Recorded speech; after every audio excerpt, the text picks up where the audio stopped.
したこんにちは、ちぼうです。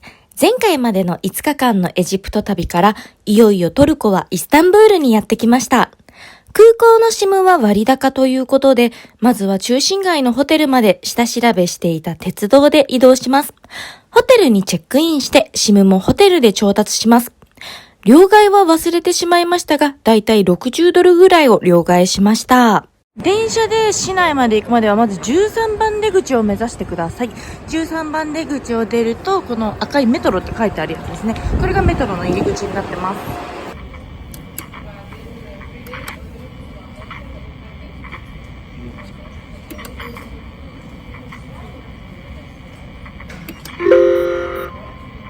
カード差し込んだから1分くらい何も変わらないんですけど、今画面がちょっと読み込んでくれてるんで、カードが今使えてるのかな、ちょっとヒヤヒヤしてます。何度やってもクレジットカードって全然買ってくれなかったんで、もうちょっと無駄遣いになっちゃうかもしれないですけど、現金で買いました。現金で入れたら一発でしたね。改札を出て1回屋外に出てからもう1回乗り換えるみたいな感じらしいですね。このまま進んでいきます。出口4を目指していきます。 M2 っていう緑のマークが書いてあるので、それを目印にしていく感じですね。すっかり慣れたエジプトの風景からガラッと変わり、しばしぼーっと電車の窓から目に映る景色を眺めていました。目線を車内に戻してまず思ったのは、トルコは黒い服装率が高い。季節が冬ということもあったんでしょうか。その時乗っていた電車は私以外の全員が全身黒と言っていいぐらい異様なほどに全員全身黒ずくめでした。シミットを1個買いました。あれやだ、ピント合わないじゃん。じゃん、ここでシミットを買いました。これが50トルコリラですね。じゃあ30、150円ぐらいか。あ、これ安いじゃん。15トルコリラ。こればらまき土産とかにちょうどいいやつ。あ、よく売ってるなこれ。あ、かわいい。イスタンブールではこちらのアゴラゲストハウスさんに3泊お世話になります。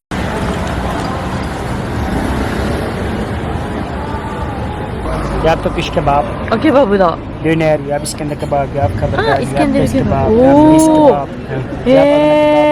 おー。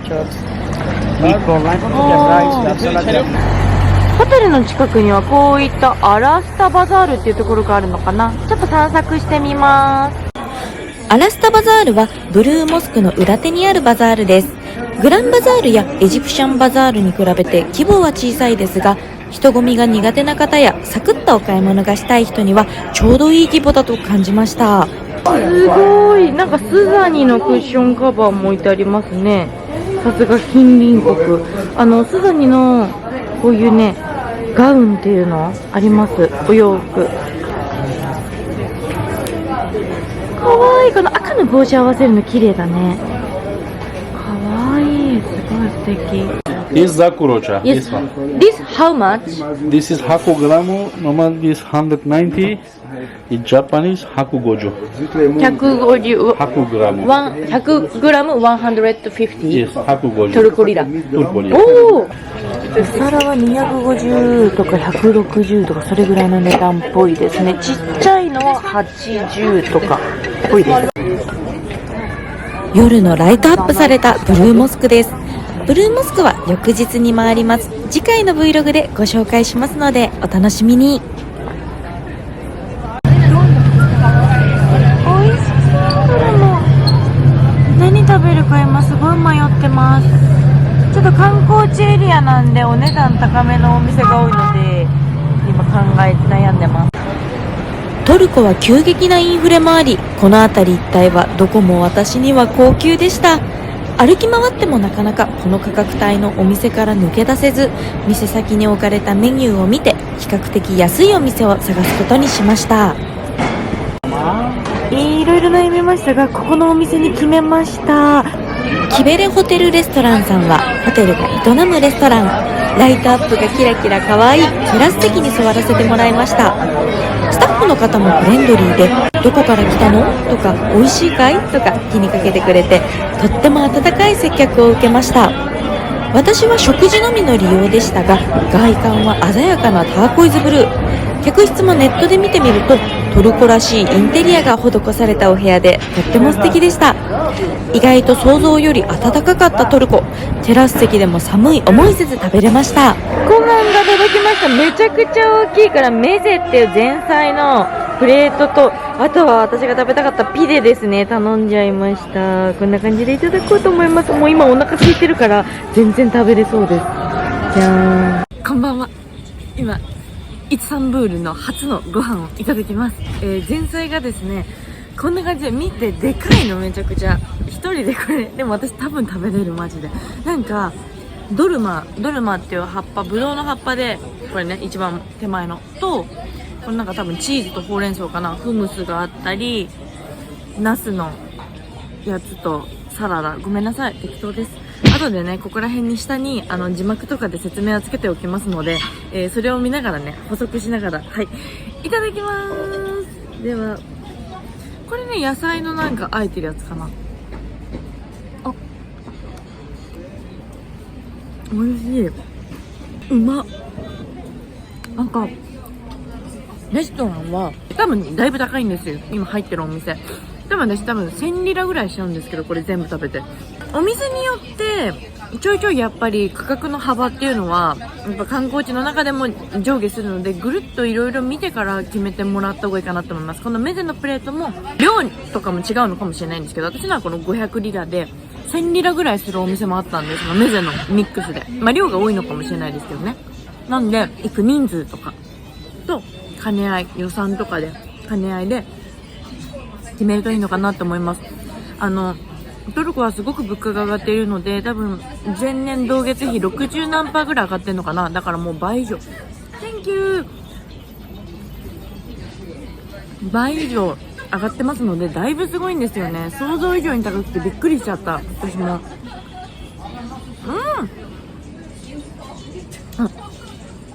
辛っ。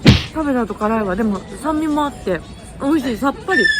野菜とペッパーとニンニクとかをみじん切りにして、酸味もあるけど後からすごい辛さがくる。でもそんなに引かないから食べやすいです。何？じゃあですね、ナス。トロトロナスがトマトと野菜で煮込まれてます。美味しい。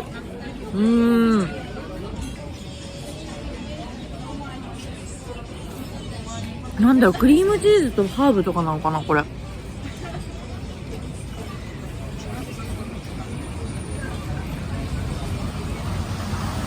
かな。ヨーグルト、チーズ、ハーブです。すいません、変なことばっかり言ってて、うまく説明ができず。で、これは多分このブドウの葉っぱに包まれてるのはドルマだと思うんですよ。てか全部美味しいな。私がうまく食レポができてないのが悔しいんですが、全部美味しい。いや、ちょっと待って、うまく切れないよ。そう、ブドウの葉っぱが結構そんなに切れず、いただきます。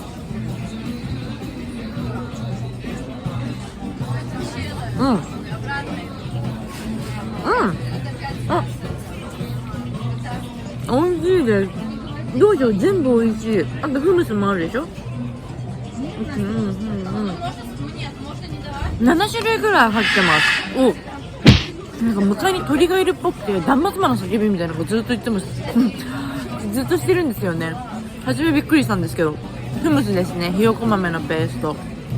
アラブ系もこれ絶対ありますね。すごい。美味しい。ごまペーストがすごい濃厚です。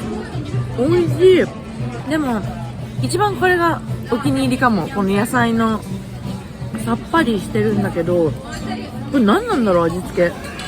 さっぱりしてるんだけど美味しい。食レポが相変わらずうまくなりませんが美味しい。今日飛行機で機内食軽く食べて、さっきシミット食べたぐらいなんで、割とね、大食いの私からすると今日全然食べてないんで、すごいお腹空いてるんですよ。だから余計美味しく感じる。やっぱりピレが冷めちゃうから先食べるか。これはちょっと冷たい前菜なんで、最悪後ででもいいや。ではですね、ピレをいただきます。ピレっていうのはピザみたいな感じなんですよ。生地の上に野菜とかサラミとかお肉とか、ひき肉が乗ってることがポピュラーなのかな。で、私はちょっとこのほうれん草が入ってるやつ食べたかったので、スピナッチのにしました。いただきます。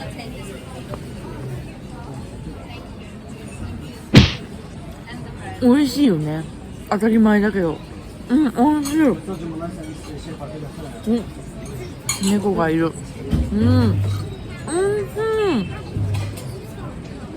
幸せだな。トルコご飯がすごい美味しいって聞いてましたけど、本当に美味しいです。毎食すごい楽しみになっちゃう。だからロカンタっていうところも行きたいし、ケバブも食べたいし、いろいろ食べたいものいっぱいなんですよ。なんか私が前にハチャプリっていうのを作った動画があると思うんですけど、にちょっと似てますね。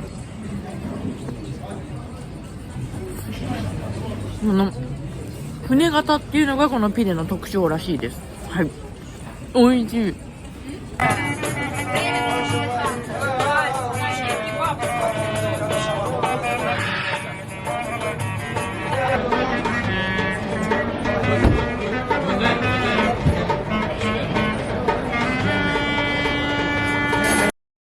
食事を済ませて小1時間ほど街を散策してみることにしました。イスタンブールに来て思ったことは意外と坂が多いこと。街を散策していると起伏のある道を上り下りすることが多かったのが印象的でした。素敵なレストランも多くて、これ4日間じゃとても足りないなぁとも思いました。さてさて、時刻は夜の10時。アヤソフィアに向かいます。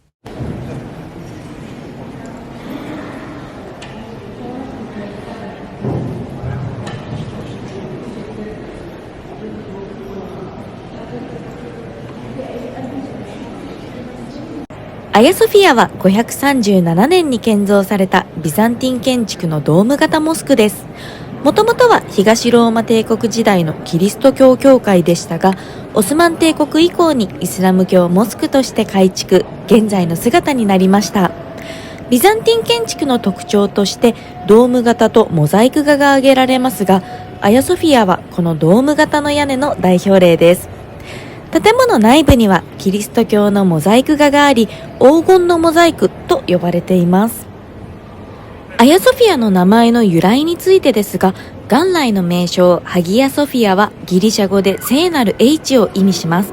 そのハギアソフィアが中世の発音でアヤソフィアになり、それがそのままトルコ語でアヤソフィアになりました。とっても落ち着いた雰囲気を味わっていただくためにも、しばらくナレーションなしでお送りします。夜のアヤソフィア、ひっそりとお楽しみください。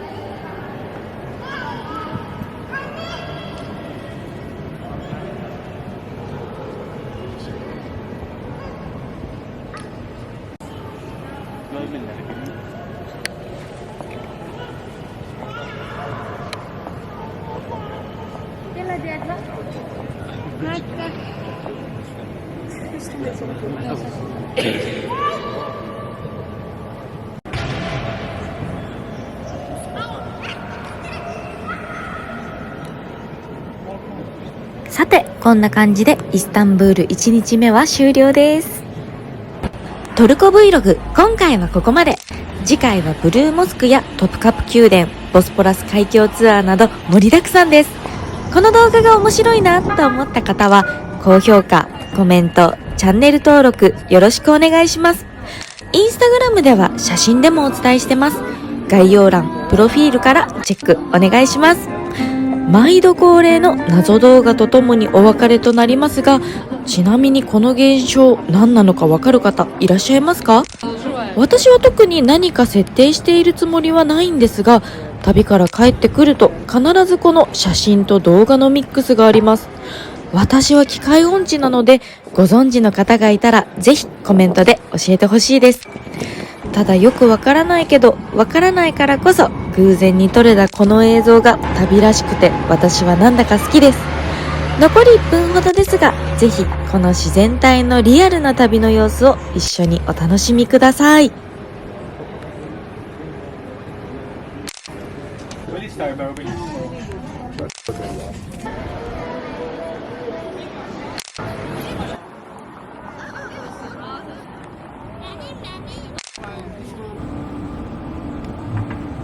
ちなみにホテルに帰る際、周辺のレストランの人に声をかけてもらってご飯をごちそうになりました。動画の通り、メゼの盛り合わせとピレを平らげた私、お腹いっぱいでしたが、出してくれたケバブは信じられないほどに美味しくて、完食してしまいました。食べ過ぎ。本当はもう一度自分でお店に行きたかったけど、予算オーバーで行けませんでした。でも本当に美味しかったです。ごちそうさまです。それでは最後までご視聴いただきありがとうございます。また次の動画でお会いしましょう。バイバーイ。